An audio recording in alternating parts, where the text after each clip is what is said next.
Should the government enforce internet censorship? Introduction. The internet is a powerful new medium that integrates older media like print and broadcast media and also ensures transmission of each with its individual characteristics. It is more versatile than other traditional media because the speed and domain of coverage and communication on the internet are global in nature with no physical or jurisdictional barriers. The internet is full of resources such as job portals, business websites, shopping and dating sites, and sites for networking, fun, and games, learning, and researching. There is a huge store of information on the internet that is steadily growing in volume. Some people have begun to voice concerns that the internet has reached a point where free speech is creating certain dangers to society and particularly to children. To protect children from violence, sexually explicit materials, and abuse, and to prevent issues such as defamation, hate speech, and distribution of free how-to manuals for crimes, these people demand that the World Wide Web be subject to censorship like most other mass media. On the other hand, there are the so-called champions of democracy who believe that free speech is a basic right that overrides all other human concerns and holds that there should be no censorship whatsoever on the World Wide Web.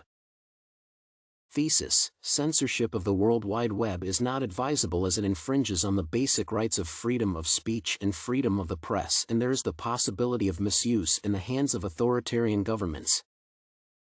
Main body. The English philosopher John Stuart Mill has always emphasized the freedom of speech, and so have the founding fathers of the United States. The First Amendment in the U.S. Constitution protects public speaking and print media and can be easily extended to electronic media. Freedom of speech is one of the most important aspects of the Bill of Rights, and when more and more interactions take place online, it is only normal that people should be guaranteed the same rights in cyberspace that they enjoy in normal space. Susan Travis Bissonnette argues that the U.S. government or any other agency for that matter should not deter freedom of speech and access to information in libraries. She points to the fact that some governments and religious groups try to prevent websites from reaching internet users and also how corporations sell and use filters for their benefit. Censorship can only strengthen the hands of such dictatorial elements. Some people might argue that although democratic nations value freedom of speech, all put some restrictions on the right of speech, especially around hardcore and child pornography, and more recently around hate speech as well. Truly offensive material cannot be any different because it is published on the web, and hence there should be censorship of the World Wide Web as well.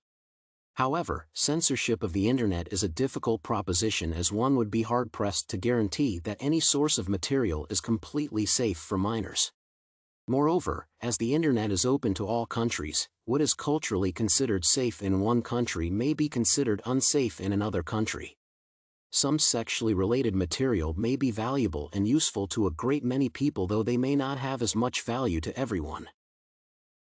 Many also debate that the images and discussion available on sexually related newsgroups are degrading to women.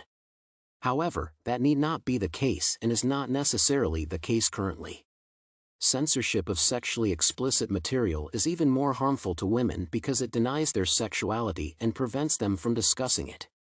If anything, open discussion, not censorship, is the only thing that will cause society to grow beyond its current difficulties in sexual politics. This argument is strengthened by the words of Rachel Hickerson, Executive Director of Feminists for Free Expression, who says, "The suppression of words and images, especially sexual ones, has traditionally been used to protect women from information about sexuality and reproductive choices and to silence women's voices." Censorship is generally tailored to the power of the medium. Accordingly, a higher level of censorship is attached to television, films, and video than to newspapers and books. Supporters of censorship may argue that the internet, which increasingly uses video and sound, should be regulated accordingly. However, the internet can be considered an equal platform with the print media. Print media is comparatively unregulated because they are the primary means of distributing information in society. In the near future, the internet may become this prime disseminator. Thus, the internet must be allowed the same protections now enjoyed by the print media. Moreover, government censorship can also be misused. According to Reporters Without Borders, 45 governments restrict their citizens' access to the Internet by forcing them to use only state-operated Internet service providers, which may filter out offensive messages, content, or sites. One such government, China, uses censorship to ensure that no one speaks against its regime. Under Hu Jintao, China has become a world leader in jailing political dissidents who use the Internet to express their views. In Cuba, the Castro government controls all access to the Internet.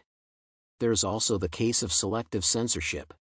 The Saudi government successfully blocks websites airing enlightened attitudes toward women, Islam, pluralism, freedom, and democracy, leaving unimpeded inflammatory websites that recruit for violent jihad. Government censorship of the Internet can thus be detrimental to the basic rights of human beings. Conclusion.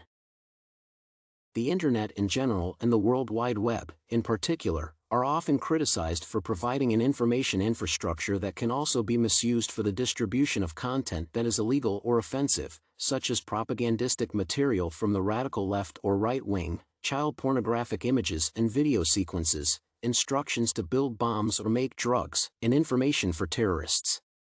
Most people agree that the Internet should not provide support for the distribution of such content.